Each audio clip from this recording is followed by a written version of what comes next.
Caiu aqui a conexão, estamos voltando. A internet do Sorocaba?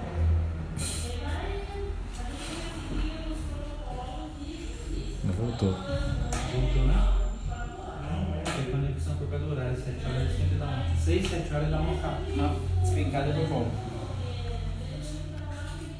Voltou.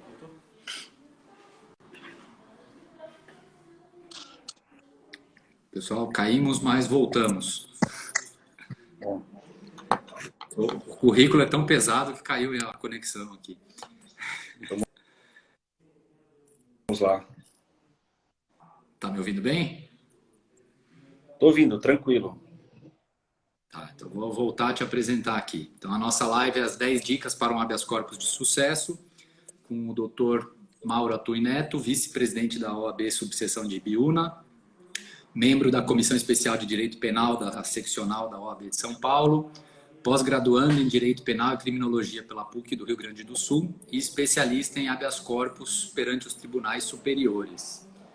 Além disso, é um grande amigo, um tribuno do júri e um grande defensor das liberdades.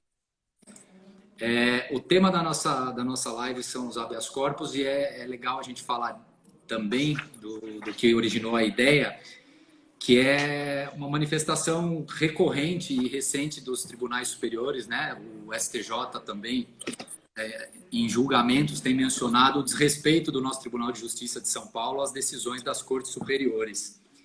Então, era importante para nós trazer um especialista nos tribunais aí dos HCs nos tribunais superiores, justamente para passar os macetes, porque a gente já sabe que aqui em São Paulo a gente não consegue resolver o problema, aqui eles têm um CPP, um CP próprios, né? Então não vou prolongar muito, já caímos uma vez, vamos aproveitar que a conexão está boa agora, já passo a palavra, então, doutor, fique à vontade aí para começar a sua exposição. Tranquilo. Primeiramente, Marcelo, gostaria de agradecer o convite e me sentir muito honrado em participar da live da OAB, da subseção de Sorocaba. Queria aqui externar, não só a você, os meus cumprimentos a toda a diretoria, em especial o presidente da subseção, Dr. Márcio Leme.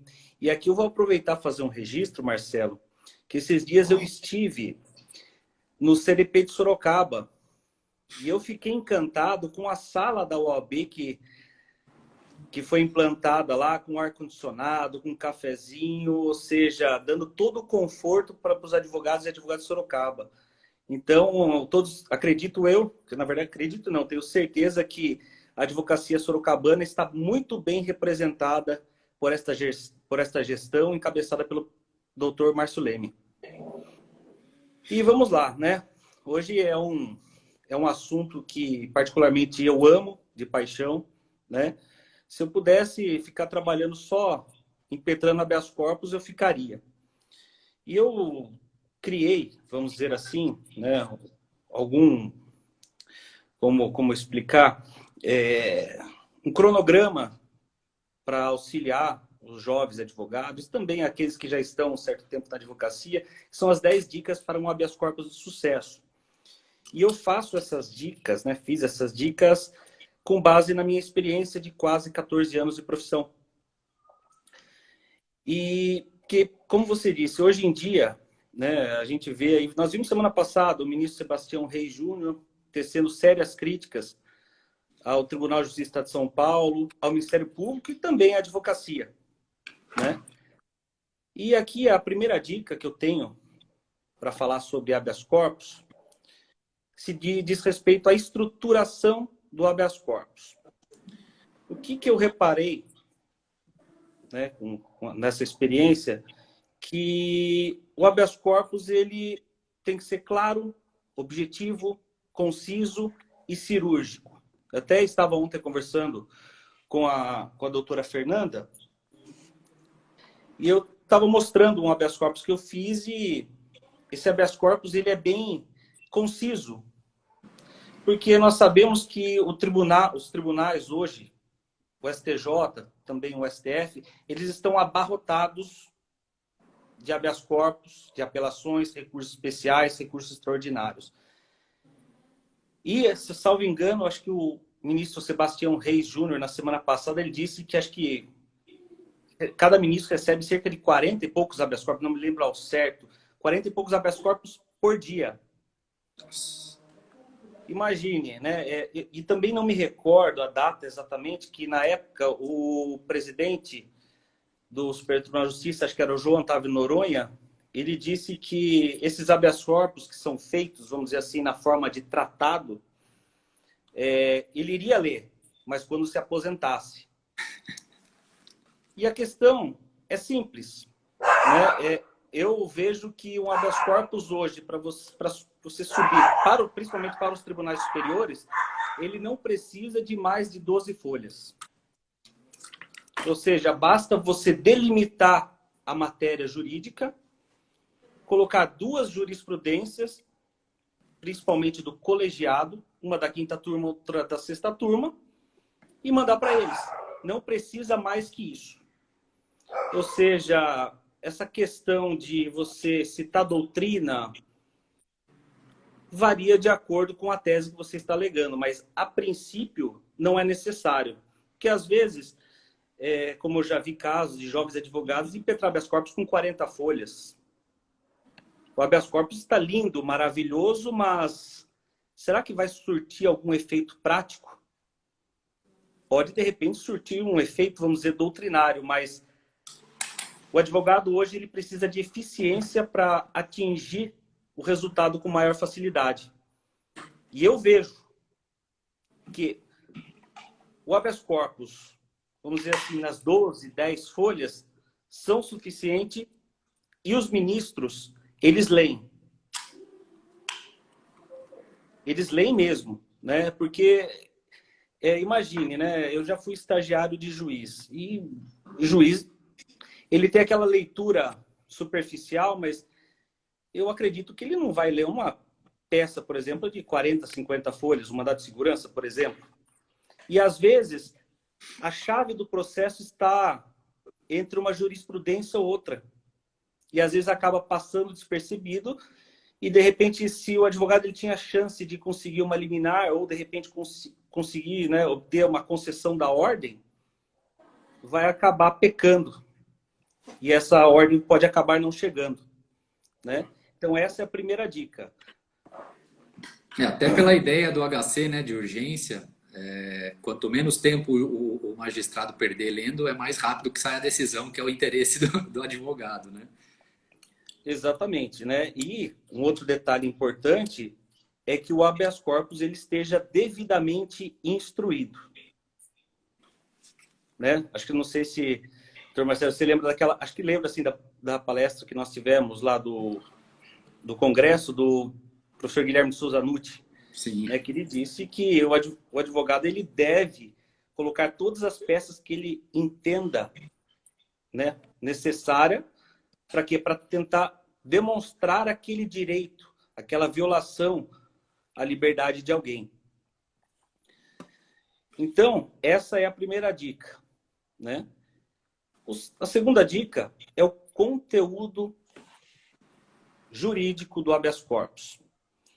E aqui eu não vou falar tanto de São Paulo ou de qualquer outro tribunal, né, TRF, enfim, eu vou falar aqui hoje mais sobre o STJ e STF.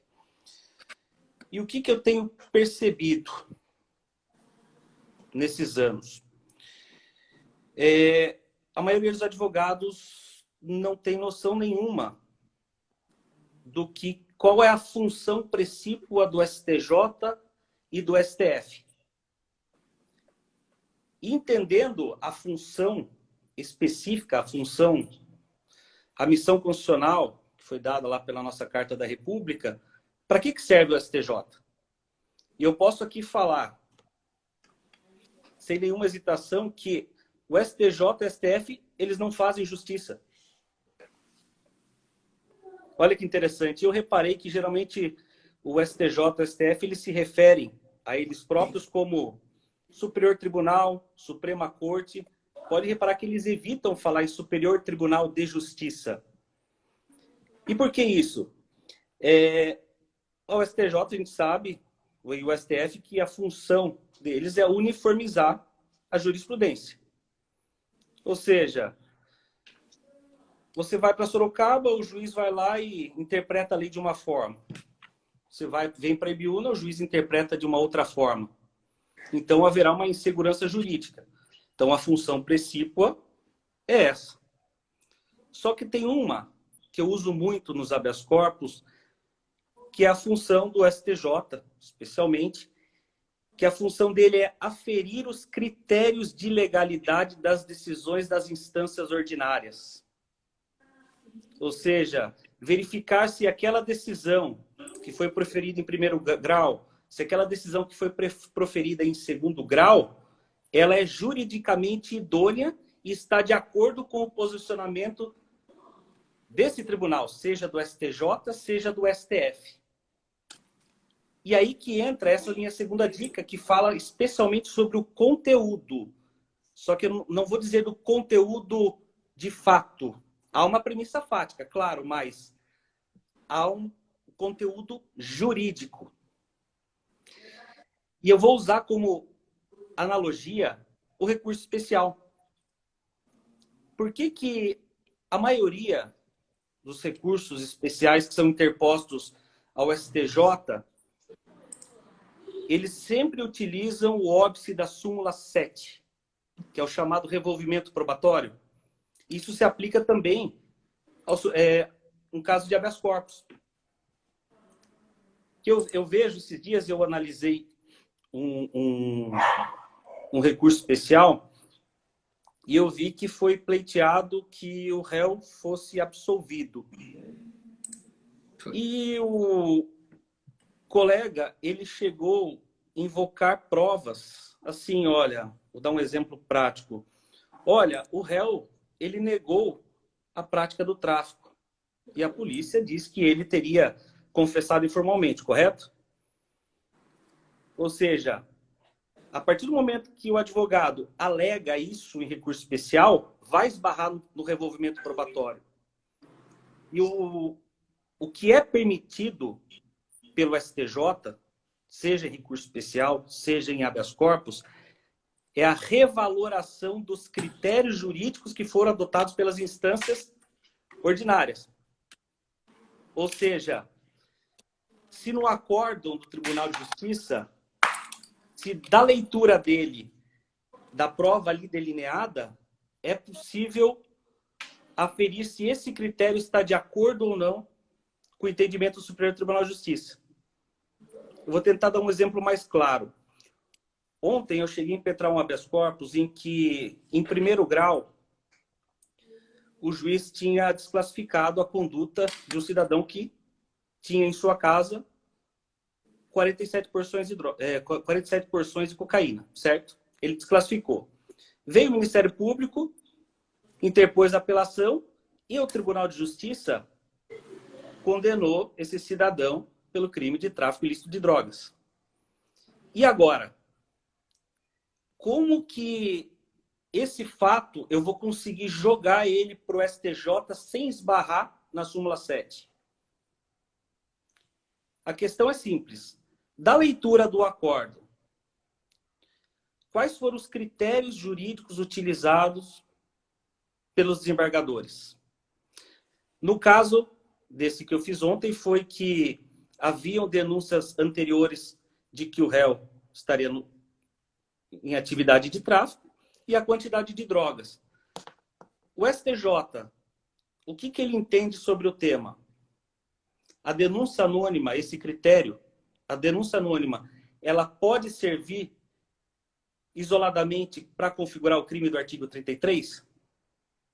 A quantidade de drogas por si só é suficiente para configurar o artigo do artigo 33 da Lei de Drogas? Só existem esses dois argumentos. Ou seja, esses dois critérios. Qual é o posicionamento do STJ? Ou seja, o STJ entende que a quantidade de drogas ou denúncia anterior não pode servir para configurar o crime de tráfico ilícito de drogas. Veja aqui que o STJ ele apenas analisou os critérios que foram postos no acordo. Então, a análise da prova ela não pode ser anterior ao acordo. tem que ser do acórdão. Certo. Olha que interessante. E, da mesma forma, o STF. São os critérios jurídicos adotados. Por exemplo, o desembargador ele usa... Por exemplo, vamos usar a quantidade de drogas. Por exemplo, o rapaz ele foi condenado, você impetra o habeas corpus e fala, olha, ministros, aqui o tribunal ele utilizou a quantidade de drogas para poder afastar o redutor do parágrafo 4º do artigo 33 da Lei de Drogas, correto? Veja que é um fundamento jurídico, um critério jurídico. O que o STJ entende? Qual que é o posicionamento jurídico do STJ? A quantidade de drogas, por si só, não serve para poder afastar essa minorante, essa causa especial de diminuição de pena. Não sei se o pessoal está conseguindo entender essa linha de raciocínio. Então, o STJ ele não pode, a partir do momento que você alega algo que não é controverso no processo, não foi controverso, você esbarra no conjunto de provas. Eu vou dar um exemplo que acho que vai ficar um pouco mais nítido, Marcelo. É assim, vamos usar o crime de tráfico de drogas, que eu acredito que a maioria dos advogados trabalham nisso. Eu acredito que, na verdade, a maior demanda na área criminal é o crime de tráfico ilícito de drogas. Eu já vi um caso da 7ª Câmara em que o desembargador ele utiliza a quantidade de drogas e as circunstâncias da prisão. Ele coloca assim, vou dar um exemplo. Nego a incidência do parágrafo 4º do artigo 33 da Lei de Drogas, tendo em vista as circunstâncias da prisão e a quantidade de drogas. Agora, uma outra decisão. Tendo em vista a quantidade de drogas e as circunstâncias da prisão, consubstanciada, por exemplo, consubstanciada em que o réu ele foi abordado em ponto de tráfico. Certo? Então, nós temos duas decisões. A primeira fala circunstâncias da prisão e não especifica qual é. E na segunda decisão, fala sobre as circunstâncias da prisão e fala qual circunstância é. Se você impetrar o habeas corpus contra essas decisões, um deles vai esbarrar na súmula 7 e a outra decisão não vai esbarrar na súmula 7. Por quê? Foi delineada qual circunstância da prisão foi utilizada como critério para afastar o redutor. Quando há somente a circunstância da prisão e não fala qual é, o ministro ele vai falar, olha, aqui incide o óbice da súmula 7, porque para eu saber qual foi a circunstância da prisão, eu vou ter que analisar o processo desde o início. Por isso aqui eu já deixo uma dica para o advogado, para a advogada. Se o Tribunal de Justiça utilizar esse argumento, aí é preciso opor embargos de declaração para poder justificar mais para frente ou recurso especial ou, de repente, a impetração de habeas corpus substitutivo de recurso especial. Ou seja, o advogado ele tem que tomar muito cuidado com o conteúdo que ele leva para o STJ e para o STF. E o mesmo raciocínio, Marcelo, vale, por exemplo, para um habeas corpus, você questionando a legalidade ou não da conversão da prisão em flagrante em prisão preventiva. Vou dar um exemplo clássico. Quando a decisão que converte a prisão em flagrante em preventiva, primeiro você tem que verificar quais foram os critérios que o juiz utilizou para manter a prisão, correto? E muitas das vezes, vamos dizer assim, ele utiliza o critério da quantidade de drogas. Quando você sobe até o STJ ou o STF, você tem que pegar e questionar tecnicamente esses critérios. Por exemplo, se você alegar para o STJ que a pessoa é primária, bons antecedentes, até aí tudo bem. Mas a partir do momento que você fala, ela trabalha em tal lugar de tal horário. Ela é sobrinha do padre, sei lá, qualquer coisa. ajudou o Papa não sei aonde. Isso aí não vai ajudar em nada. Estou vendo aqui até o Dr. Luciano Santoro, que está nos acompanhando. Eu vou utilizar uma expressão que ele mesmo utiliza. Hoje, a advocacia, ela deve ser técnica. Ou seja, eu vejo que aquela advocacia tradicional, né, de você pedir uma liberdade provisória, juntando documentos, que a pessoa boa, isso aí está acabando. Hoje, a advocacia, ela está, acredito eu, quase que migrando para uma advocacia extremamente técnica. E esse é o futuro da advocacia. Então, para o STJ, eles só vão analisar os critérios da legalidade. Vou dar um exemplo. Vamos dizer que aí o juiz de Sorocaba, ele converta a prisão em flagrante preventiva e na decisão ele não fale que o réu é reincidente, por exemplo. E os outros argumentos que ele utilizou, por si só, não servem para manter a prisão da pessoa, correto? Isso daí a gente chama de erro de técnica. E quando você questionar o tribunal, você vai questionar o quê? Olha, a decisão ela é genérica, ela é abstrata, ela é vazia. E a partir do momento que ela não ostenta fundamentação, é uma decisão nula. Né? Então o advogado tem que ficar, vamos dizer assim, ligado. E também pode ser alegado na impetração o artigo 564, inciso 5, que fala que a decisão carente de fundamentação, ela é nula. Então, são esses critérios que vão determinar o seu sucesso ou não na impetração dos habeas corpus perante os tribunais superiores. Olha que interessante.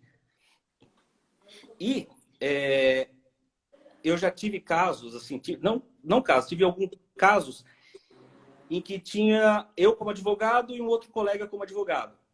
Certo? Eu impetrei o habeas corpus da forma como eu faço e o outro advogado impetrou da forma que ele entendeu a correta. Só que o conteúdo, você verifica que ele mistura fatos com direito e a minha era extremamente técnica. E era o mesmo caso, a mesma situação processual. Adivinha o que aconteceu? No meu caso, o meu habeas corpus foi deferida a liminar e a dele não. Ou seja, não sei se deu para perceber que eu estou com o costume agora de brincar, né, com isso. Que no STJ tem que ser igual o Harry Potter lá, não sei se já assistiu. Que ele fala a língua das cobras, não tem lá? O STJ é a mesma coisa, eles têm uma linguagem diferente. Ou seja, tem que saber falar a língua das cobras. Né? No sentido figurado, claro. E da mesma forma o recurso especial. Tanto é que você não pode redigir um recurso especial como se estivesse redigindo uma apelação. As razões de apelação. É totalmente diferente. E isso agora eu entro na terceira dica, que é não discutir provas do processo. Questão de acho que uns 30 dias, mais ou menos, Marcelo, eu vi um habeas corpus, se eu não salvo engano, era um caso de homicídio, se eu não me engano. E o advogado ele alegava alguma excludente de culpabilidade já desde o início, né? E eu não sei o que deu, eu não lembro o número do habeas corpus. E a partir do momento que ele entra pedindo reconhecimento de uma legítima defesa, será que se isso chegar no STJ, o que eles vão dizer? Ou seja, sabemos que tem o indúbio pro societatis, né? Será que o ministro ele vai conceder, de repente, um trancamento da ação penal num caso em que há bola dividida? Por exemplo, há uma vítima falando que a pessoa tentou matar e o réu dizendo que não tentou. Será que isso aí não entraria no conjunto de provas? Sim. Seria diferente, de repente, você alegar uma inépcia da inicial pela ausência de individualização da conduta. Mas, assim, discutir as provas, né, as provas em si, não a legalidade das provas. Será que, às vezes, a gente não vê né? Até como eu fazia no começo, de você misturar prova com critérios de legalidade. Essa é uma questão. Então, por isso que eu digo que o advogado tem que ser extremamente técnico. Ele tem que ter aquele olhar de raio-x e verificar aonde que está a violação do direito e delimitar essa matéria. E eu tenho uma dica aqui com relação a isso, que o advogado ele tem que tomar muito cuidado. E quando impetrar o habeas corpus, utilize aquele argumento que tem uma maior chance de que ou a ordem seja concedida ou a liminar seja concedida. E às vezes, de repente, não alegar 3, 4, 5, 6 teses. O certo é igual ser aquele... Como é que é? Não é Fred Krueger, é o... Você divide em partes, né? Vamos dizer assim. Ah, esqueci. O Jack Stripador. O Jack Stripador tem que ser por partes. Você mandou lá com esse argumento único, não deu, você sobe outro. Porque às vezes fica uma salada de fruta que às vezes o ministro fala assim, esse aqui está querendo demais. Acredito eu que ele pensa assim, deixa para depois. Então você tem que, de repente, ser cirúrgico. Como eu fiz num caso recente, eu tive que dividir as impetrações em 2 partes, né? A primeira impetração que eu fiz foi num caso de tráfico, que eu pedi para que os critérios para o reconhecimento do artigo 35 não estavam presentes. O STJ indeferiu liminarmente, o STF ele absolveu o cara, certo? Pô. Depois que absolveu, eu impetrei um novo habeas corpus, agora perante o STJ, falando, olha, aqui o meu cliente ele foi absolvido pelo STF. E o critério jurídico que vocês utilizaram aí no tribunal, que foi utilizado no tribunal, ele só dizia que havia incompatibilidade do artigo 33 com 35 de se reconhecer o redutor.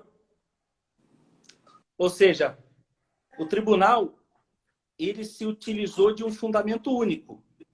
E esse fundamento, depois que ocorreu a absolvição lá pelo STF, esse critério jurídico, ele continua firme ou ele já era?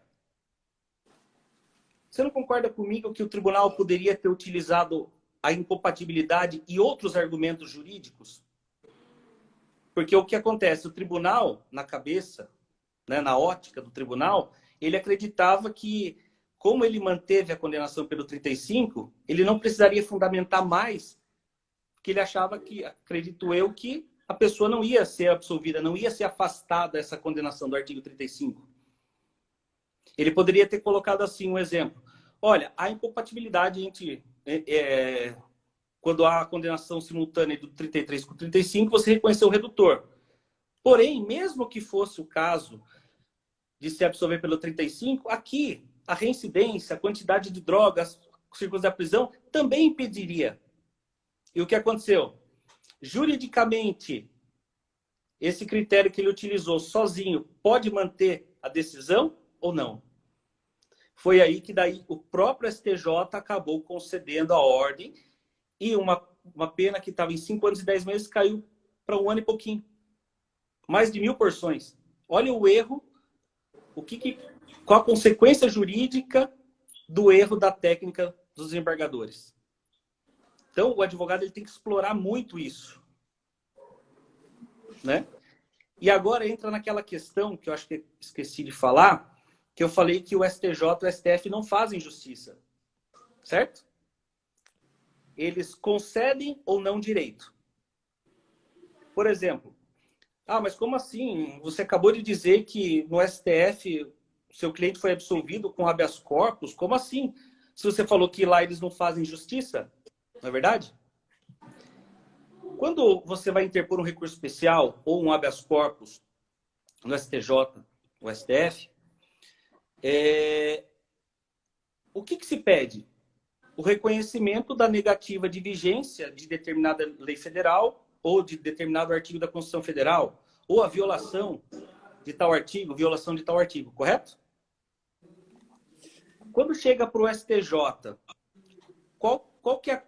o que ele vai dizer quando ele for analisar o seu pedido? Por exemplo, nesse caso, eu pedi para que fosse reconhecida a negativa de vigência do artigo 386, inciso 7.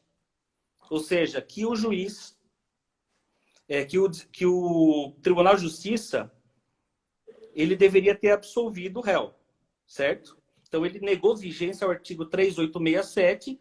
Por que ele negou vigência ao artigo 3867? Porque, para a configuração do artigo 35, o STJ já estabeleceu alguns critérios. Dentre eles, dolo específico, estabilidade e permanência. Na ausência desses 3 critérios, a pessoa ela deve ser absolvida. Correto? E qual que foi a consequência quando há, né? Aqui nesse caso foi no STF. Qual que foi a consequência desse meu pedido? Vamos supor que fosse no STJ. Olha, estou concedendo a ordem para reconhecer a negativa de vigência do artigo 3867. Só que agora, qual que é a consequência jurídica? Ou a gente pode utilizar a absolvição do artigo 35 ou o afastamento, como eles geralmente usam, o afastamento da condenação pelo artigo 35.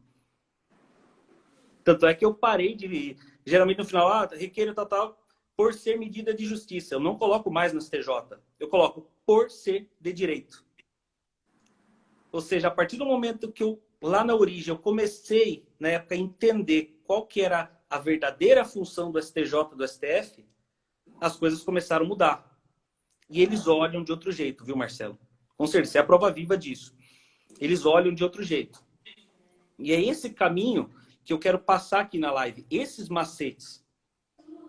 Né? A gente Essas suas dicas, o que é curioso, eu estou percebendo, é que, na verdade, elas são complementares. Você está dizendo com quem eu vou falar, como eu devo falar com essa pessoa, o que ela analisa, né? Por que eles não fazem justiça e concedem direito? O simples fato de não se discutir prova é porque, então, o entendimento é o quê? De que o direito já está aprovado, eu só preciso mostrar para eles. Né? Então, as suas dicas são todas elas complementares, elas levam realmente a seguir essa sua linha de raciocínio, que pela experiência você adquiriu, de entender para quem eu falo, com quem eu falo, como eu devo falar e o que eu devo falar. Ou seja, há uma, como diz o professor Giovanni Fiado, há uma técnica específica para você conversar com o STJ ou conversar com o STF. Não é verdade? E por isso a gente vê muito os advogados e advogados falarem: mas o STJ ele tem a jurisprudência defensiva.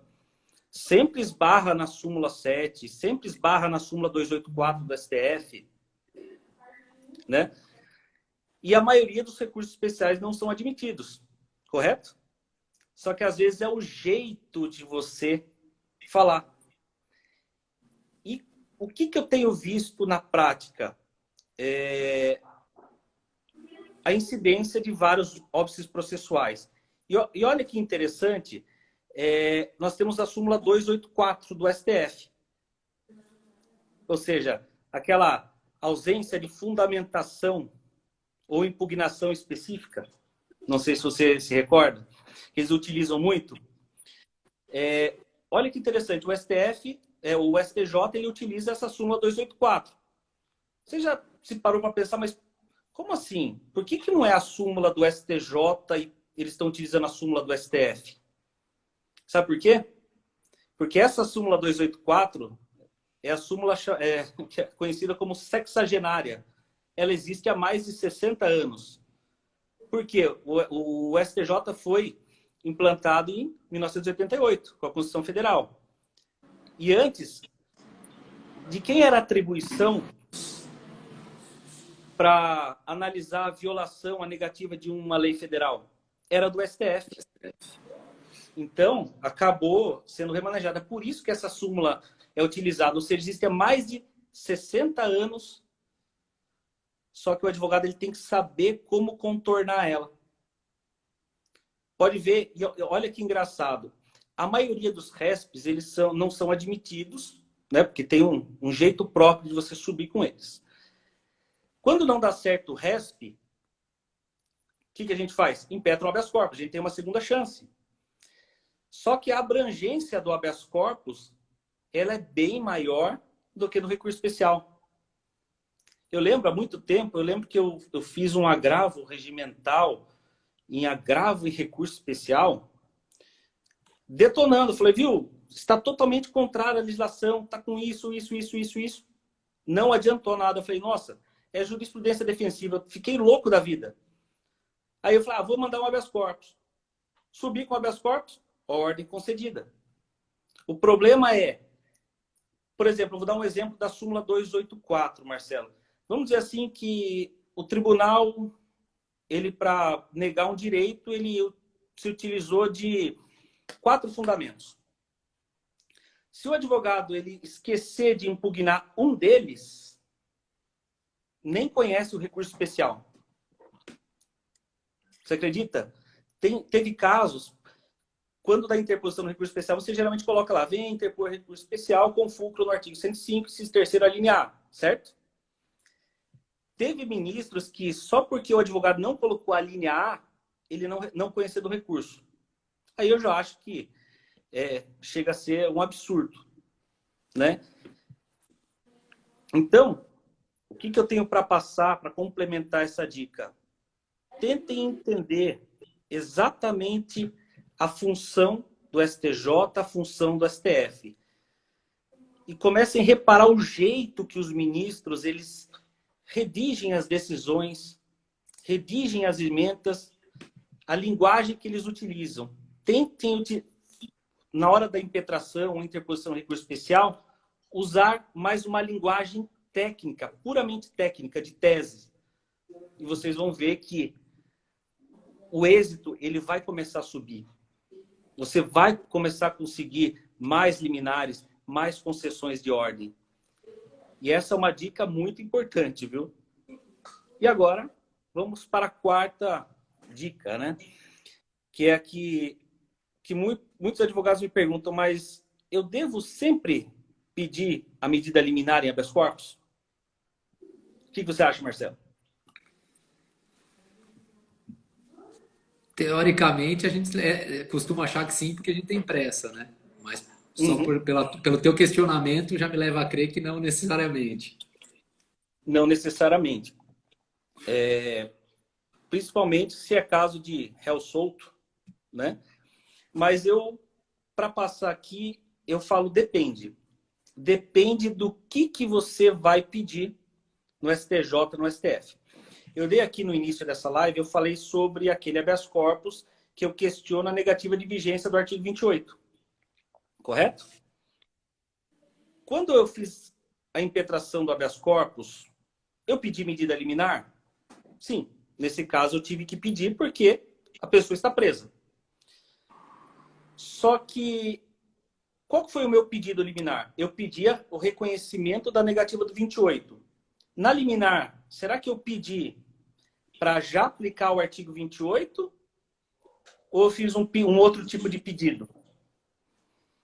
Nesse caso, eu fiz o pedido para que fosse suspensa a execução da pena até o julgamento do habeas corpus pelo colegiado. Porque, como se trata de uma matéria complexa, como diz os juízes cíveis, de caráter satisfativo, dificilmente o ministro ele já vai dar o seu pedido principal na liminar. Salvo se estiver estampado, né? Ou seja, for visível. Aí você geralmente faz um pedido, vamos dizer assim, subsidiário que aumenta a sua chance de conseguir uma liminar. Ou seja, eu quero, nesse caso, que a conduta seja desclassificada. Mas se ele conceder a liminar suspendendo a execução da pena, na prática, vai resolver. Por exemplo, geralmente a pessoa é flagrada na posse de uma munição, né? Nós vamos alegar a atipicidade. E a pessoa, vamos dizer, está presa. Correto? Você vai fazer o pedido da mesma forma. Vai ter pedido de liminar? Depende. Se o réu for primário, adianta ou não? Eu acredito que não, porque lá na frente ele não vai ser preso, correto? Mas e se ele for reincidente? Ou seja, no mínimo será fixado o regime semiaberto. Então, às vezes, você pode pedir a suspensão do andamento do processo. Tudo vai variar. Por exemplo, a ministra Laurita Vaz, ela tem o entendimento de que a medida liminar ela só pode ser concedida se o efeito for quase que imediato. Vamos dizer que a pessoa ela foi condenada pelo tribunal do júri e você só vai pleitear, questionar os critérios que foram utilizados para elevação da pena. E, de repente, esses critérios vão abaixar a pena, reduzir a pena aí de 28 anos para 25 anos. E a pessoa está 1 ano presa. Vai adiantar a concessão da medida liminar? Entendi. Né? Então, a liminar, ela varia nesses casos. Mas aí entra a quinta dica, que é você pedir a liminar como estratégia processual. Não sei se isso eu já cheguei a comentar contigo. Eu acho que eu ouvi você falar disso numa live da comissão. Não. Da Cultura e Eventos, acho, não foi? Isso, ou da Cultura e Eventos ou da OAB Peruíbe. Por quê? Né, para quem nos assiste, de repente não é da área criminal. Às vezes, o caso ele é complexo. Ou seja, você sabe que nenhum juiz, nenhum ministro vai conceder a ordem. Ou vai conceder uma liminar, que o caso às vezes pode ter sido de repercussão, a decisão esteja devidamente fundamentada. Só que entra a liminar como estratégia. Que a partir do momento que você impetra o primeiro habeas corpus no Tribunal de Justiça do Estado de São Paulo, vamos utilizar aqui o Estado de São Paulo, já vai ficar prevento um desembargador. E torcer para cair naqueles que são bonzinhos, né? Torcer para não cair na 4ª Câmara, 5ª Câmara, né? Tem algumas que já estão ficando mais rígidas, a 9ª, torcer para cair na 12ª, 16ª, na primeira, que está mais ou menos. Você já vai ter um desembargador prevento. Quando você subir com o próximo habeas corpus, no STJ também já vai firmar a prevenção de algum ministro ou de alguma turma, né? Vai ser 5ª ou 6ª turma. E isso, infelizmente, às vezes pode definir o futuro do seu cliente, aquele que te constituiu. No STF, da mesma forma, atualmente, né? Lembra, Marcelo, daquela live que falamos lá sobre aquele caso do André do Rap? Polêmico. Né? Que os advogados eles teriam impetrado os habeas corpus, quando distribuiu e não era um ministro favorável, eles desistiam do habeas corpus, né? Foi questionado muito isso. Eu cheguei até a mostrar que eles não fizeram isso, porque o primeiro habeas corpus, se eu não me engano, acho que já tinha caído com o ministro Marco Aurélio, só que eles desistiam. E eles desistiam porque o ministro Marco Aurélio chegou a negar os primeiros habeas corpus, negar as liminares.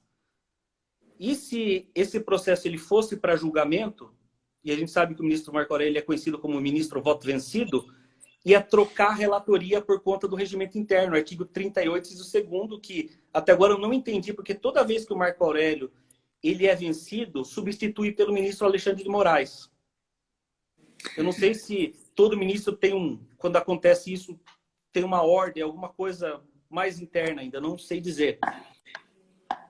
E, por conta do caso do André do Rap, acabou esse negócio de você impetrar o habeas corpus, desistir e depois impetrar de novo. Eu não lembro, falaram que isso aí seria ilegal, seria uma fraude processual, digamos assim.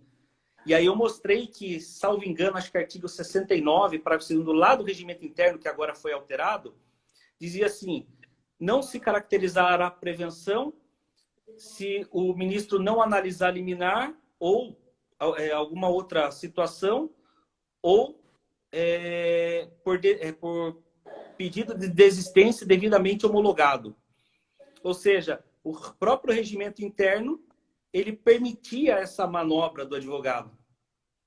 Ou seja, você impetrava um habeas corpus, caiu com a Rosa Weber, não quero ela, desiste. Deu baixa, no outro dia você sobe, cai com outro ministro. Olha que situação. Então você podia escolher quem você queria. né? Depois disso, o ministro Alexandre de Moraes acho que começou a perceber, em vez de ele já pegava e já denegava a ordem, já meio que conhecia ela, porque toda vez que depois subisse, ia cair com ele, certo? E isso falaram que era ilegal. Eu acho que não. Se o regimento interno permite, certo? Eu acredito que é antiético? Não é. É ilegal? Não. É imoral? Depende.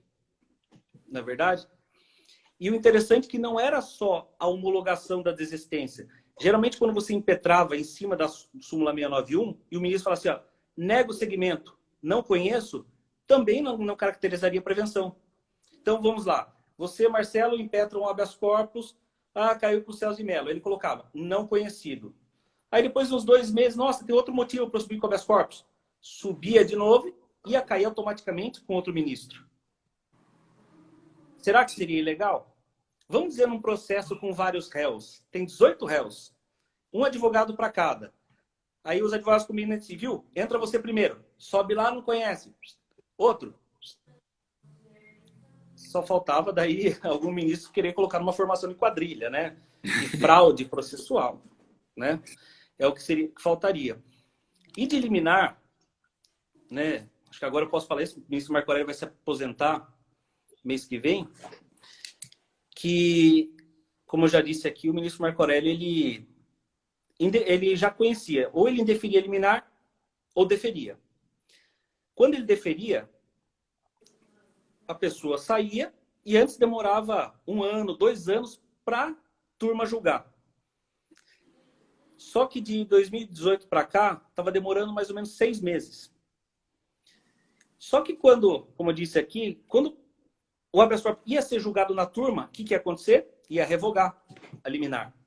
Ou seja, dificilmente uma liminar do Marco Aurélio, ela se mantinha. Uhum. E eu ficava imaginando, putz, vai revogar.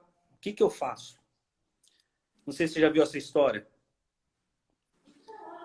Eu pegava e 1 semana antes de julgar, eu pedia a desistência do habeas corpus. O que eu imaginava na minha cabeça? E acabou dando certo. Eu usei, acredito eu, é uma tese maluca que eu criei, mas deu certo. Quando eu desistia, o ministro Marco Aurélio colocava assim, homologo a desistência, tornando insubsistente a liminar implementada. Se eu deixasse o habeas corpus ser julgado, ficaria assim, não conheço da impetração, revogando a liminar anteriormente concedida. Quando eu chegava no cartório, eu imaginava assim, bom, a pessoa vai ler, ela está lá pensando de forma, numa caixinha, vamos dizer assim, né, de forma hermética, ela leu revogação, vai expedir mandado de prisão. Agora, se vem algo diferente, né, tornando insubsistente a liminar, ela não vai processar como revogou a prisão. E também vai imaginar, bom, o advogado não vai entrar com habeas corpus, impetrar o habeas corpus, depois vai desistir com a liberdade concedida. Isso aí passou batido em vários habeas corpus. Entendi. Olha que interessante. E teve um caso que passou era um caso de homicídio, o cara foi para a júri e estava nessa situação. E eu falei para ele o que eu ia fazer, expliquei certinho, isso. Eu fiquei com medo de ele ser preso no julgamento. Mas não foi, ele acabou sendo absolvido e, na verdade, passou batido. Ninguém nem percebe isso no processo. É um negócio engraçado, né? Então, às vezes, o advogado ele tem que criar algumas situações, pensar, né, que o habeas corpus é um jogo. Às vezes, você utiliza ele como de forma estratégica. E, nessa questão, eu estava falando sobre a prevenção dos ministros, correto? A partir do momento que você sabe qual que é o posicionamento de cada ministro, você sabe, o Rogério Schietti sobre tal tema entende tal coisa. Ou se você não sabe, você pesquisa a jurisprudência, quando você subir com o outro habeas corpus, de repente você viu no processo uma nulidade, você já sobe direcionado com o entendimento. Olha que legal. Por isso a tua primeira dica, ser conciso. Quando você já sabe para quem vai direcionar para ele, você não precisa fazer uma tese de TCC, você vai direto falando o que ele quer ouvir, que você vai dizer para ele o que ele pensa e ele vai concordar. Porque por isso que eu falo, adianta você citar Nelson Hungria, Renato, como é que é aquele Renato Brasileiro, Valfredo Cunha, adianta você citar a doutrina, sendo que o que vai prevalecer é o que o ministro entende e não o que o doutrinador entende? Então, hoje, o advogado, a nova geração, tem que se preocupar em estudar muito a jurisprudência, porque é ela que vai acabar trazendo o direito ou sanando uma ilegalidade no processo. E a partir do momento que há uma prevenção, Marcelo, quando você sobe com o habeas corpus, lembra que eu falei que você tinha que pegar duas jurisprudências, uma da quinta e outra da sexta? Você vai só utilizar uma. E seu habeas corpus, ou podemos falar aqui também, vai ficar bem pequenininho. Sim. Na hora que ele bater o olho, você pega uma jurisprudência, igual eu fiz ontem, desse caso que eu comentei, que é publicado no DJE, no dia 25/5/2021. Exatamente retratando o caso que eu fiz a impetração. Então, você já vai direcionado. Você já sabe o que cada ministro pensa. Porque lá, de qualquer forma, o correto era que todos os ministros pensassem da mesma forma. Mas não é o que acontece. Existe uma divergência interna entre eles. Tem uns que são mais liberais, outros não, mas quando vai para o julgamento, um acompanha o outro. Por exemplo, num caso que é uma grande quantidade de drogas, o Schietti vai dar, o Sebastião vai dar, a Laurita Vaz não vai dar. Né? Olha que legal, o doutor Ciras de Biona aqui. Ó. Hoje, com a dica do Neto, deu 7 folhas, um habeas corpus que eu dei uma dica para ele. Olha que interessante essa parte.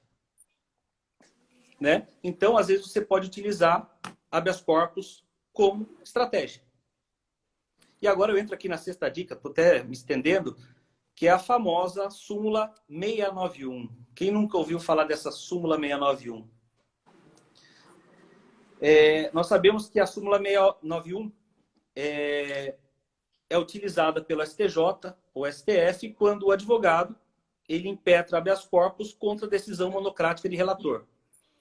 Exemplo, o advogado impetra o habeas corpus em São Paulo e o desembargador ele nega a liminar. E em cima dessa liminar, o advogado sobe quase que em seguida com habeas corpus no STJ, correto? Até pouco tempo atrás, quando você impetrava contra a liminar, caía diretamente com o ministro, Marcelo. Diretamente, caiu com Schietti Cruz, Sebastião, Laurita, Joel Passanic. Caía direto. E eu não sei se por conta do volume de habeas corpus, eles modificaram o regimento interno e hoje, se você impetra um habeas corpus contra a decisão liminar do desembargador, vai cair com o presidente. E geralmente vem uma decisão padrão. Não indefiro liminarmente porque aplica-se a súmula 691. Só que tinha um macete que agora não dá mais, era você impetrar o habeas corpus sem falar da súmula 691.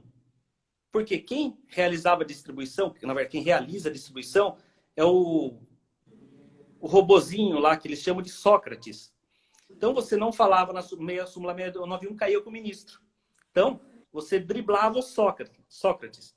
Agora não, porque às vezes eu mudava a palavra, denegou a medida de urgência, não escrevia liminar, começava a modificar. Mas agora não, parece que, acho que eles vão se atualizando e vendo os novos termos que estão sendo utilizados.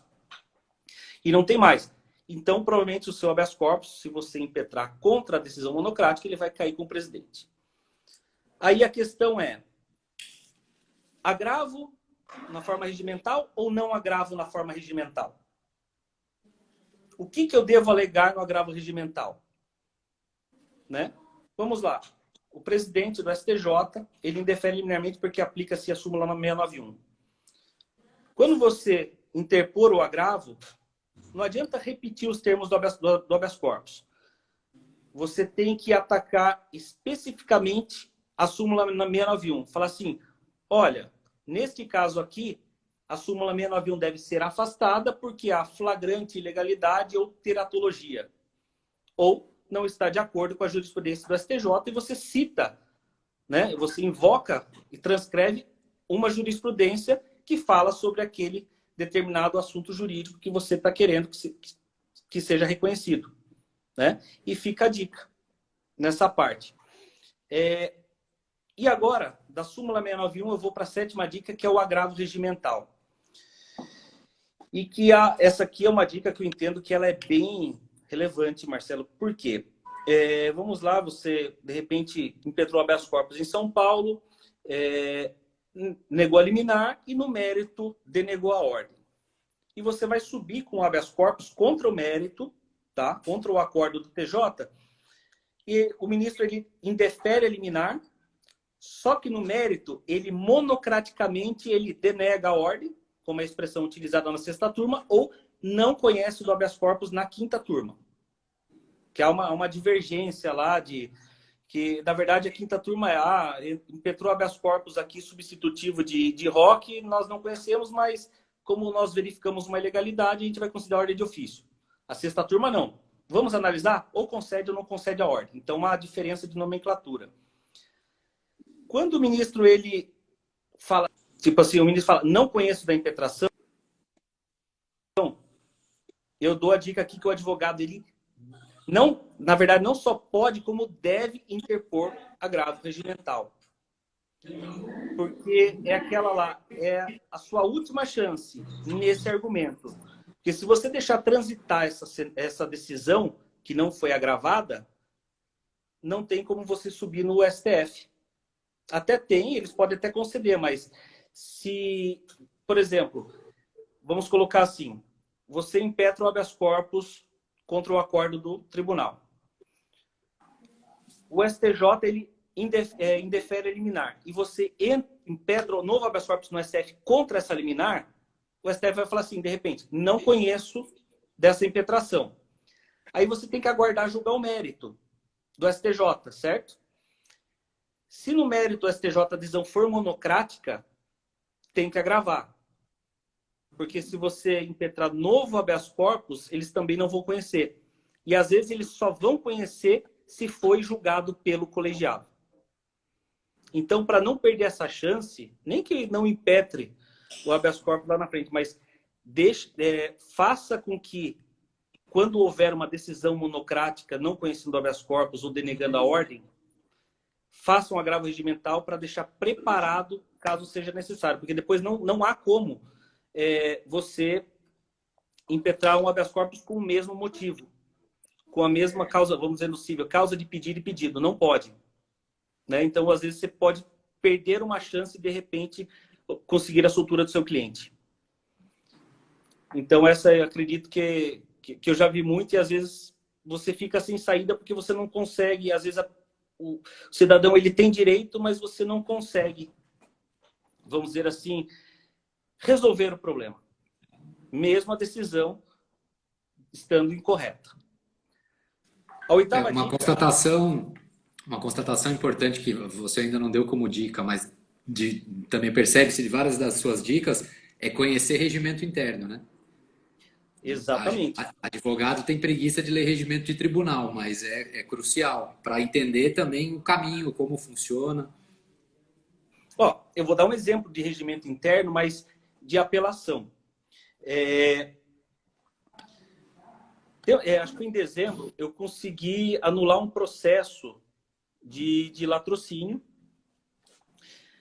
e o STJ determinou que ele analisasse uma diligência que eu tinha requerido. Eu aleguei cerceamento de defesa e ele anulou o processo.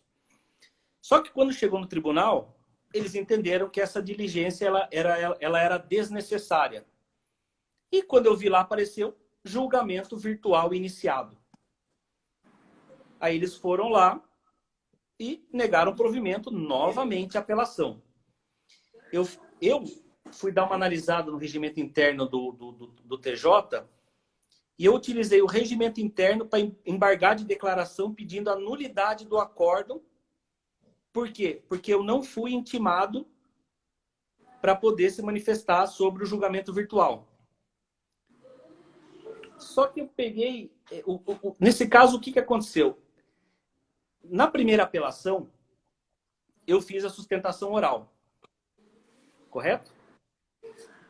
depois anulou e eles não me intimaram para essa segunda apelação quando eles deveriam. Então, ocorreu um erro interno lá, porque geralmente quando você interpõe a apelação, chega nele lá, vem uma mensagem automática para dizer se você vai se opor ou não ao julgamento. E ali, como eu já tinha produzido a sustentação oral, eles deveriam intimar de novo. Só que como foi no curso, teve esses entraves no processo, eles esqueceram. E eles eram obrigados a pegar e me oportunizar para ver se eu concordava ou não com o julgamento. Foi na terceira Câmara, e a terceira Câmara nós sabemos que ela é uma Câmara rígida e acabou anulando o acordo. Ou seja, os meus embargos de declaração, eles estavam lastreados apenas no regimento interno do Tribunal de Justiça do Estado de São Paulo. Então, por isso que é uma dica também, o Marcelo disse, realmente, você conhecer o regimento interno do tribunal que você atua, do STJ e do STF, é fundamental. E agora aqui, vamos para a nona dica, que eu coloquei aqui como é possível impetrar habeas corpus substitutivo de recurso especial ou apelação? O que você acha, Marcelo? Olha que interessante, vou colocar uma questão interessante.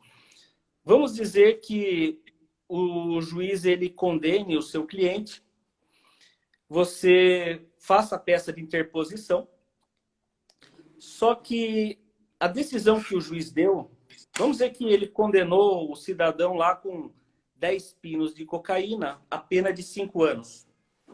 Você vai interpor o recurso de apelação pedindo a aplicação do redutor. Mesmo com a interposição da apelação, ela estando pendente de julgamento, você pode interpor simultaneamente habeas corpus para combater a mesma decisão impugnada em apelação? Tá, entendi. Olha que situação diferente, né? É possível.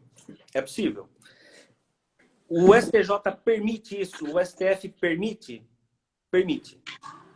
Desde que, aí que é importante, que a decisão impugnada, ela ostente flagrante ilegalidade, ou seja, teratológica, ou seja, esteja totalmente em desconformidade com a orientação jurisprudencial e, vamos colocar um mais aqui, e ela interfira diretamente no direito de locomoção da pessoa. Aí é possível. Né? Porque, a princípio, eles falam, olha, nós temos um sistema recursal e nós devemos respeito a esse sistema recursal. E ele diz, inclusive, até porque a apelação, né, por ser um recurso específico, ele vai analisar todas as nuances, vamos dizer, do processo, melhor do que a cognição do habeas corpus, que ela é restrita. Né? E você não consegue abarcar no habeas corpus provas. Correto? Mas se é possível sim. Eu, inclusive, já tive casos assim, é possível. E eu tive um caso que foi até interessante, que deu um rolo no processo. Foi assim, o rapaz ele foi condenado a pena de 5 anos, eu fiz a interposição da apelação e impetrei habeas corpus pedindo a aplicação do redutor. Enquanto tramitava a apelação, o habeas corpus lá no STJ caiu com o ministro Sebastião Reis Júnior. O que o Sebastião fez? Ele concedeu a ordem para determinar que o juiz ele aplicasse o redutor. Certo? Só que tinha apelação em andamento.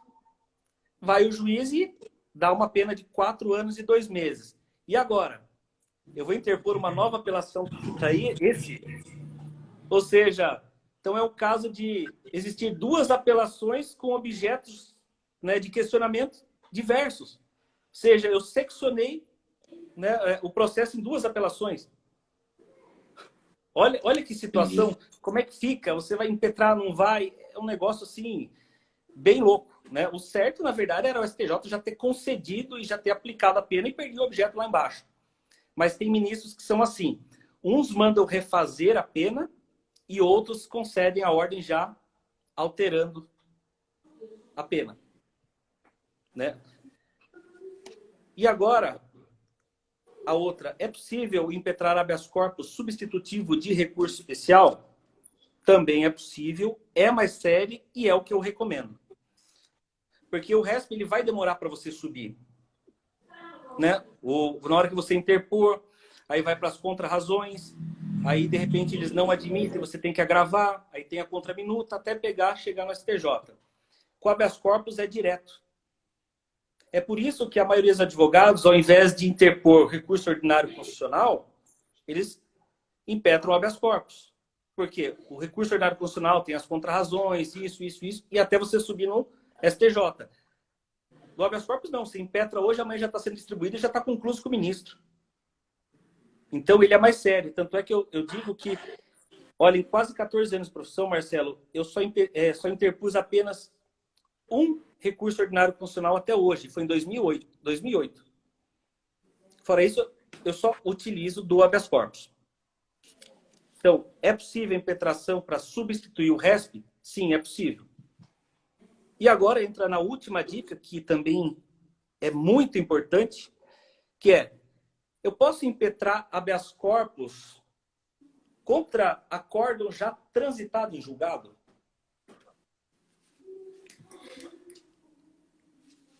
Sim.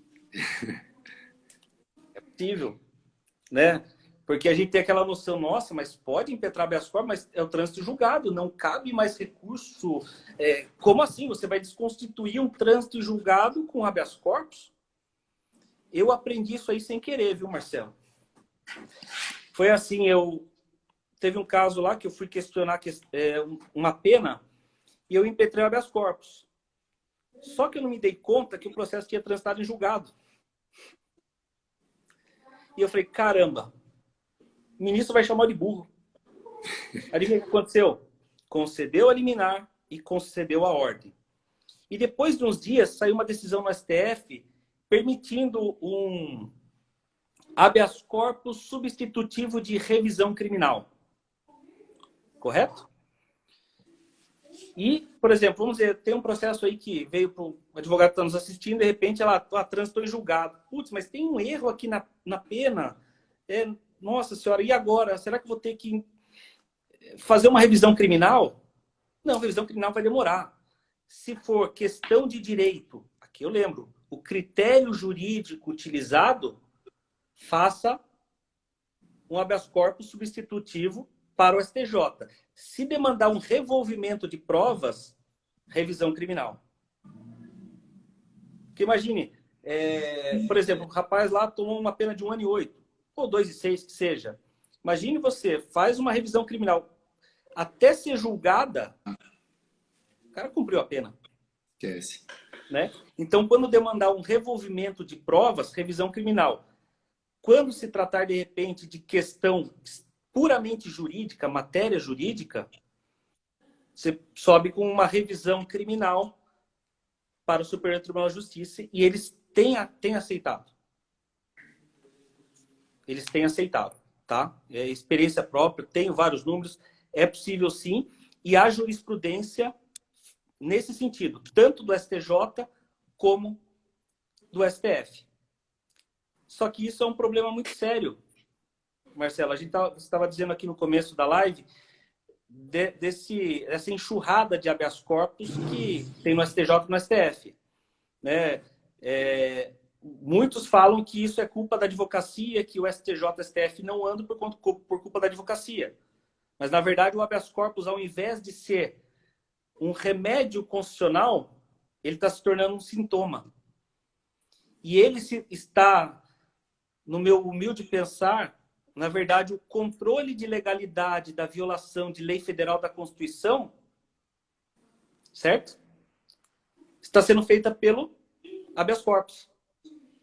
Ou seja, o controle da legalidade do habeas corpus. Isso é um problema muito sério. Por quê? Tem juiz que fala, não, eu não vou aplicar esse entendimento porque foi decidido em habeas corpus. Ah, não, Zé. Agora, porque a função da STJ é por meio do recurso especial, né, validar ou não a interpretação de uma lei. E na cabeça de São Paulo, eles falam, não, tem que ser por recurso especial ou extraordinário, que vai, às vezes, gerar efeito erga omnes. Só que agora pode reparar, ontem, pela terceira sessão, pela Corte Especial, foi definido alguns critérios da progressão, correto? Só que como a Corte Especial é o órgão máximo do STJ, eles têm que cumprir o TJ. Mas eles não vão cumprir e eles estão indo na contramão. Esses dias eu fiz uma sustentação oral numa revisão criminal e eu estava assistindo as primeiras. E tinha um desembargador lá, não sei se é o Costabile Solimene, e o cara foi preso com uma quantidade de drogas. Ele falou assim, olha, eu estou começando... Aqui eu entendo que... seguinte, o cara foi preso com uma quantidade dessa. Não tem como ele não fazer parte de uma organização criminosa ou se dedicar à atividade criminosa, porque não tem como um traficante dar para ele uma quantidade dessa sem ele estar envolvido. E esse raciocínio ele extraiu da onde? Só da quantidade de drogas, correto? Sim. Olha a contramão. O que o STJ fala? Que a quantidade de drogas não pode levar à conclusão jurídica de que a pessoa se dedica ao tráfico, correto? E na cabeça do desembargador, isso daí é uma conclusão de fatos e não jurídica. Ou seja, o STJ fala, olha, a quantidade de drogas não serve para infirmar a dedicação à atividade criminosa. Olha a conclusão jurídica que ele está dando. O que o TJ fala? Ou seja, que é fática. E eles esquecem que a função da justiça de primeiro grau e de segundo, eles têm o livre convencimento deles, correto? Mas como disse na época o Medinschetti, sobre as provas. O livre convencimento sobre a valoração das provas no processo de conhecimento. Agora, a interpretação jurídica de determinado dispositivo de lei cabe a eles como última instância. Só que o TJ, na verdade, eu digo que nega a vigência ao artigo 105, inciso 3º, a linha A. E é por isso que a gente está numa contramão e a tendência é só piorar. Como eu falei no começo, né? Num estudo que fizeram no STJ no meio do ano passado, em julho, no recesso, de 8.000 HCs que estavam lá, 4.000 eram de São Paulo. Então, não é possível que a culpa seja dos advogados e no resto dos estados os advogados não estão fazendo nada. Não, é que os tribunais estão seguindo as cortes superiores, né? Senão dá a sensação de que os advogados dos outros estados não estão trabalhando, estão deixando os clientes serem condenados, não estão questionando nada, estão sendo presos, ninguém questiona. E, na verdade, não pode ser isso, não tem como. E olha que legal, eu tenho visto ultimamente, tenho reparado nas jurisprudências que o Tribunal de Justiça de São Paulo está utilizando. Eles estão utilizando jurisprudência do TACRIM, jurisprudência de 97, de 93, teses já superadas. Ou seja, parece que eles não... Eu acredito que nem o TJ entende a verdadeira missão constitucional do STJ e do STF. É a conclusão que eu estou chegando. E sabe qual que é o efeito de muitos habeas corpus no STJ? Não é nem a correção da ilegalidade ou a correção ou a afirmação da legalidade. Sabe qual que é, Marcelo? Isso eu senti na prática. Esses dias eu precisei opor embargos de divergência, certo? E embargos de divergência, as decisões paradigmas têm que ser só de recurso especial, julgado na forma colegiada. Para minha tese, eu achei habeas corpus tinha um cardápio, parecia um self-service. Só que eu não pode. Deu que ver para eu achar uma jurisprudência de 2018 para encaixar na minha tese. A maioria, às vezes, acontecia o seguinte, teve uma que eu achei de 2019, encaixava também exatamente, só que foi aplicada a súmula 182. E quando é aplicado um óbice processual, você não pode utilizar como acordo paradigma. E tanto é que o STJ, sabe o que ele está fazendo? Às vezes, quando chega um recurso especial, eles não conhecem, eles estão considerando no recurso especial a concessão de ordens de ofício ordem de habeas corpus de ofício, sabia? E Caraca. quando acontece isso, você não pode utilizar como acórdão paradigma. E isso eu cheguei a uma conclusão, que parece que os advogados, né, vamos dizer, a maioria, porque tem exceções, claro, estão contribuindo para uma insegurança jurídica de divergências entre turmas. Ou seja, parece que a justiça virou uma espécie de roleta russa. Ou seja, o seu direito vai depender com qual desembargador vai cair, com qual ministro do STJ ou com qual ministro do STF vai cair. Então você fica na mercê da sorte. E o duro é que a gente tá falando em liberdade, né? Exatamente. Isso é complicado. Exatamente. Ó, tem aqui, o pessoal quer fazer alguma pergunta? Estou à disposição aqui. Eu vi aqui, tem vários. Doutora Henrique está aí, doutora Adriana Guzon, eu vi vários aqui. Doutor ADV e Amaral, ele falou, acho, para compartilhar o precedente. Aí eu passo para você, Marcelo, acho que ele quer o precedente do que é possível habeas corpus contra acórdão transitado e julgado, não é correto, doutor? Eu acredito que foi esse momento que ele fez essa pergunta. Sim, é que vai passando aqui, às vezes eu não consigo acompanhar. Eu também não... Estou aberto para perguntas. Quem quiser fazer alguma pergunta... Que a live aqui passou rápido, viu, Marcelo? Uma hora. Agora. Já foi mais de uma hora. Não, estamos aí com, vamos dizer assim, 24 pessoas aqui. Tá legal. Olha lá, até meu filho está assistindo. Ó. Falou papai e tio.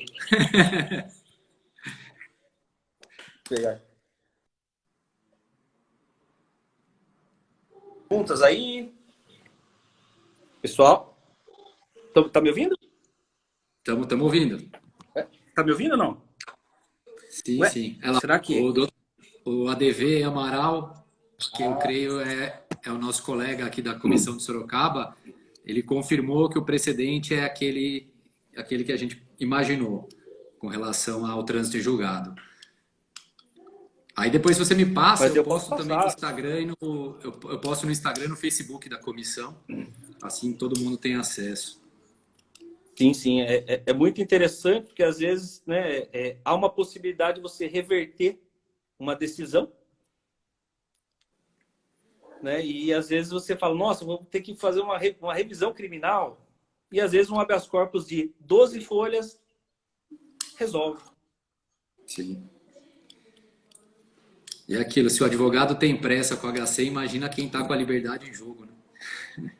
Nós, né, nessa pandemia, não conseguimos ficar na casa por 2 dias, preso no quarto de Netflix. Imagine quem está lá no cárcere, né?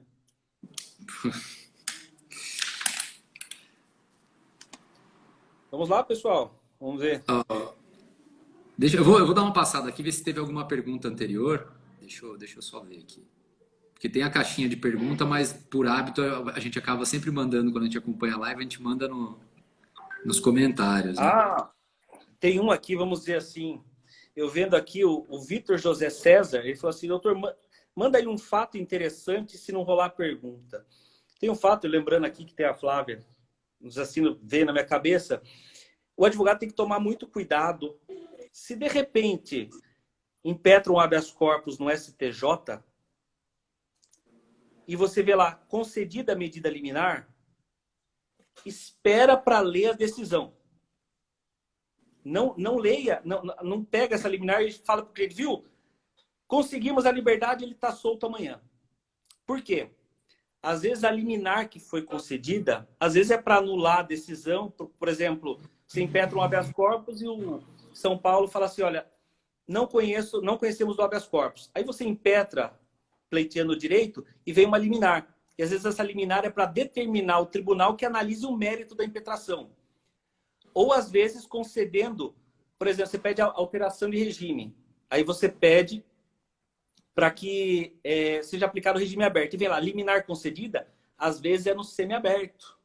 Então, antes de passar para o cliente, veja a decisão, porque você pode cair nessa e daí como que você vai explicar para o cliente que a pessoa não vai sair, né? Sim.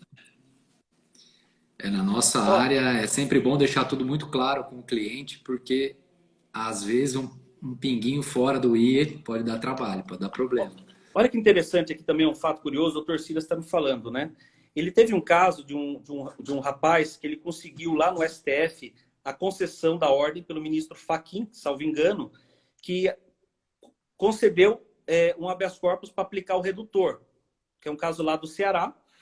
O cara com 100 quilos, salvo engano, o ministro Fachin falou que era para aplicar o privilégio, porque só foi utilizada a quantidade de drogas, acredito eu. Eu não vi o teor só pelo que ele me falou, né? Ele pode até colocar aqui para caso eu esteja enganado. Quando chegou no juiz lá do Ceará, o juiz ele aplicou o redutor, mas compensou com uma causa de aumento, que ela já tinha sido reconhecida, mas compensou e não reduziu. Olha que interessante.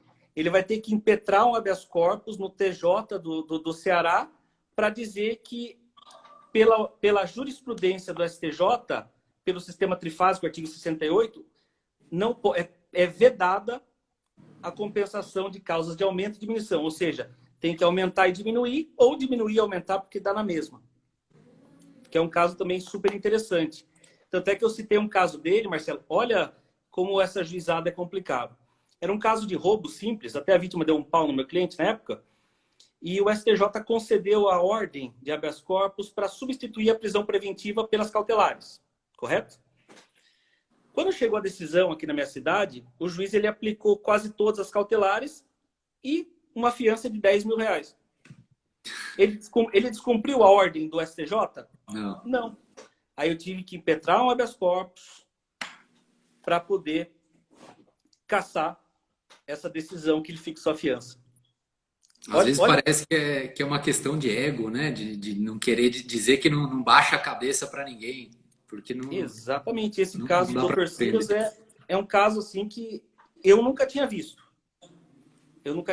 Tem o meu caso que é um pouco semelhante, mas o juiz ele descumpriu a hierarquia, né? Descumpriu a decisão do STF? Não. Mas ele utilizou de uma manobra para não reduzir a pena. Né?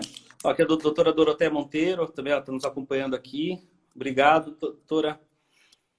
O pessoal hoje parece que não quer fazer pergunta, e olha que a gente tem um pessoal legal. Bom, mas aqui, também você passou bastante conteúdo, sanou muita dúvida. Eu mesmo fiz aqui 3 folhas de anotações.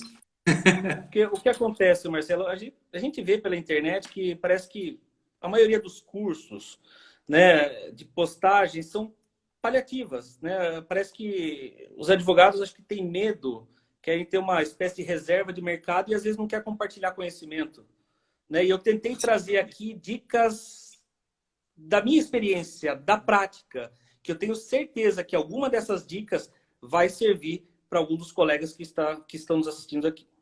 Tenho quase absoluta certeza. Às vezes, se pensava de uma outra forma, pode ser que comece a pensar de outra, ou utilize uma dica, né, que foi dada aqui. Eu tentei passar o caminho das pedras, né, o pulo do gato em certas, né, dessas peculiaridades que é o habeas corpus. Esses dias eu postei, fiz uma publicação, Marcelo, que eu falei que o habeas corpus, você impetrar habeas corpus é a mesma coisa que você bater um pênalti, não sei se você viu isso.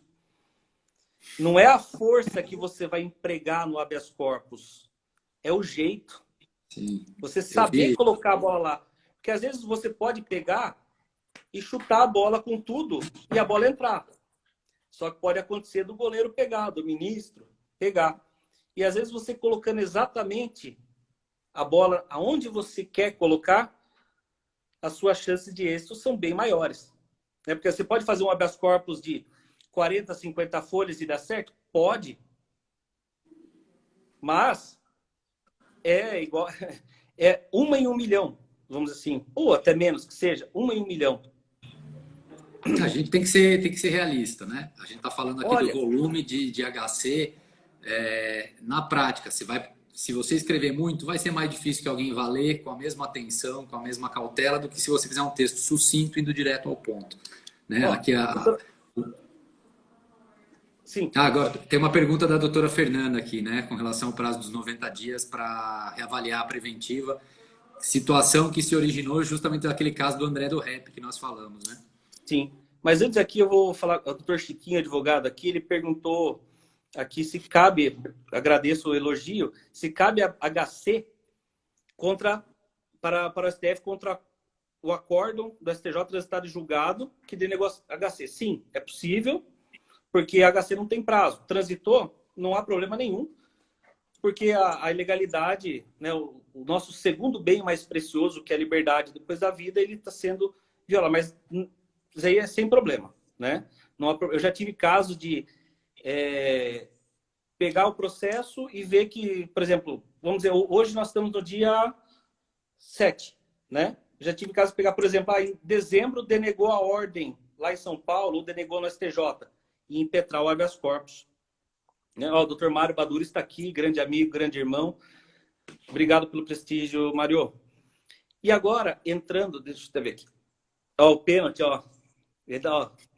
Parabéns ao B Sorocaba, né, Tatu? E o pênalti, o homem tem vídeo gravado no solo sagrado da Vila Belmiro, né? Ou seja, eu fiz a foto lá na Vila Belmiro, graças ao Mário, que me deu essa honra, me deu essa satisfação de pisar no gramado onde jogou o Rei Pelé. E aqui a doutora Fernanda Caetano, ela faz uma questão muito interessante, Marcelo, e eu vou gerar mais a 11ª dica, viu? Boa. Que é muito importante.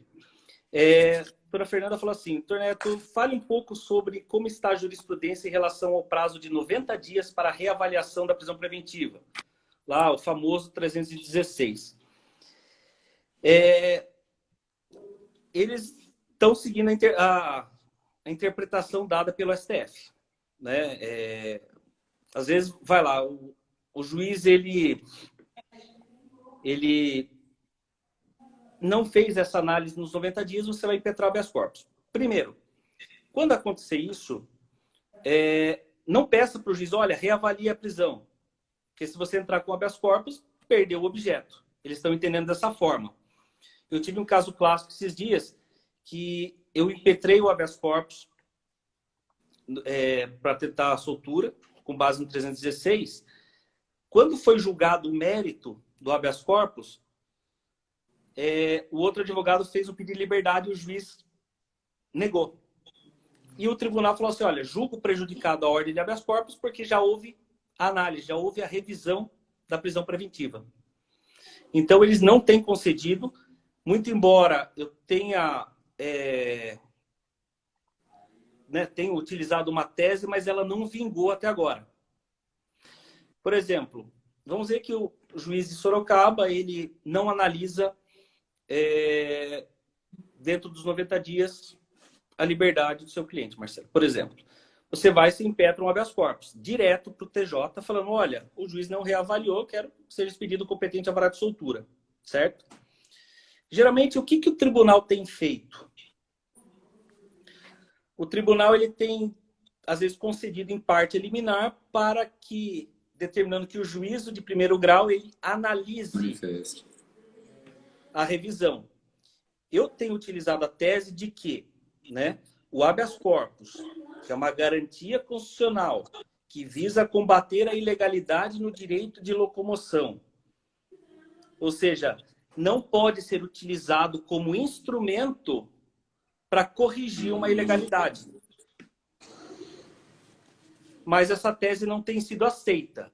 Mas o que os advogados aqui que estão nos assistindo é o seguinte, uma dica que é a 11ª. Vamos dizer que contra a decisão que converteu a prisão em flagrante em preventiva, você impetra um habeas corpus no TJ alegando que o juiz de primeiro grau, ele não fundamentou a decisão. Correto? E quando você sobe no STJ, os desembargadores falam que está fundamentado e eles aproveitam essa oportunidade para fundamentar e corrigir, agregar, inovar nos fundamentos para manter a prisão preventiva.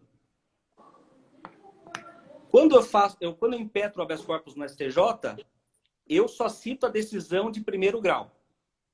Eu não entro, tipo assim, negou, às vezes eu nem leio o que o tribunal falou. Por quê? Às vezes eu coloco um tópico preliminar, e essa é a decisão do STJ, justamente nesse sentido dessa outra tese. que eu falei sobre o artigo 316. Ou seja, em habeas corpus, que é o meio exclusivo de defesa do cidadão no combate à ilegalidade, não pode ser instrumento para que o tribunal ele agregue, ele inove na fundamentação para manter, pela natureza do habeas corpus. Imagine, você tem o habeas corpus, que é um remédio constitucional. Você vai questionar uma ilegalidade e ele tem o efeito reverso, o efeito colateral, para consertar a ilegalidade que está mantendo você indevidamente preso. E o STJ tem esse entendimento, né? Eu não lembro de ter visto na quinta turma, mas na sexta turma eu já cheguei a ver, que é do ministro Sebastião Reis Júnior, já utilizei uma tese dessa e deu certo. Foi um caso em Capão Bonito, 20 quilos de maconha, que o juiz ele deu uma decisão genérica. Quando subiu para o tribunal, caiu na 16ª, eles falaram porque a grande quantidade de drogas serve para manter a prisão preventiva. Eu usei essa tese, eles só consideraram a decisão de primeiro grau. Então, quando você subir com o habeas corpus para o STJ, faça a impugnação da decisão de primeiro grau, não da de segundo grau, que você pode fazer apenas abrir um tópico utilizando essa tese de que o habeas corpus não pode servir como instrumento para convalidar ou corrigir a legalidade da decisão proferida em primeiro grau. Em resumo, não pode usar o HC para prender. Exatamente. Você desvirtua, né, a finalidade constitucional dele. O artigo 316 já saiu a alteração justamente para prestigiar a liberdade. Já conseguiram alterar o entendimento para permitir que se mantenha preso. E ainda também desvirtuar o entendimento e a ideia, o princípio básico do HC é demais, né? Exatamente. Mas tem muitos que utilizam dessa, né, eles acham, o tribunal, eles acham que eles podem consertar os erros, eu ia falar uma palavra aqui, os erros dos juízes de primeiro grau, né, que geralmente é aquele modelo copia e cola. Sim. Né? Bom, acho que com essa 11ª, já que a gente estava falando de futebol, fechamos os 11 titulares aí. A gente pode encerrar por hoje, né? Sim. Agora estamos indo para mais de 1h30 de live. Vou deixar a palavra para que você faça as suas últimas considerações e aí a gente encerra. Sim, Marcelo, eu novamente aqui eu agradeço de coração o convite. Foi um prazer estar aqui realizando essa live pela OAB Sorocaba.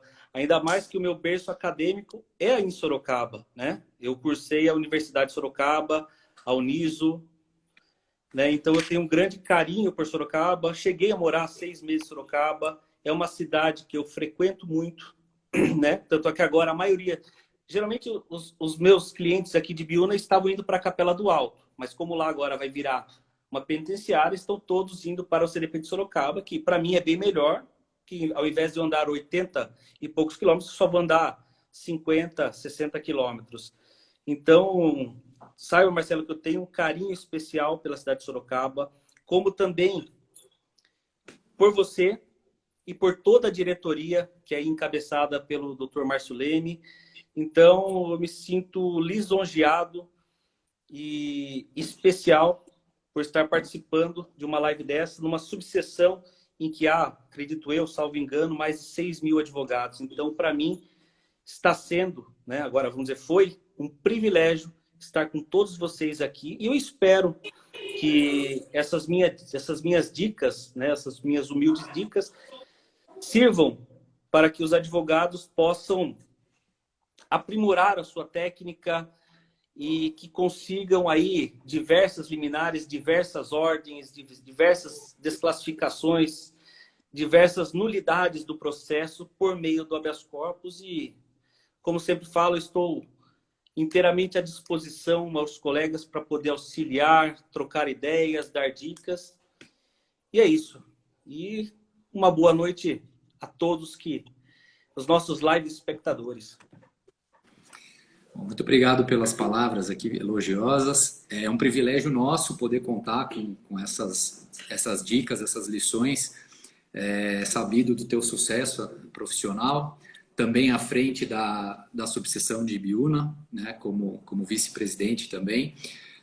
Graças em parte, pelo menos alguma coisa de boa a gente tem que tirar da pandemia, né? A gente pôde se conhecer por meio de live, por meio de organização de congresso virtual. A gente não pode estar presente para comemorar, para se encontrar pessoalmente, mas assim a gente conseguiu criar uma amizade. Demorei para te convidar para a gente fazer essa live até, fazia um tempo que eu já estava querendo, como eu falei, eu acompanhei uma no ano passado já, e estava difícil o calendário, mas agora deu certo. Agradeço então a toda a subseção de Ibiúna pelo auxílio, pela colaboração em tudo que a gente planeja para fazer junto, é sempre um sucesso. Além do pessoal aqui de Sorocaba, vi vários colegas de outras cidades e outros estados até que acompanharam, então realmente a gente está fazendo aqui o possível para colaborar com a advocacia nacional, né? O advogado criminalista sempre tão criticado, sempre tão, no tempo atual, inclusive, está cada vez mais difícil. Então é bom que a gente possa se unir, como viu que um colega mencionou, né, o do Vitor José César, de que essa é uma ferramenta mesmo para unir a classe, que a gente possa continuar unido, que essa pandemia passe logo e a gente possa também fazer eventos presenciais. Muito obrigado a todos que nos acompanharam, muito obrigado, Dr. Mauro, novamente. Boa noite e até a próxima.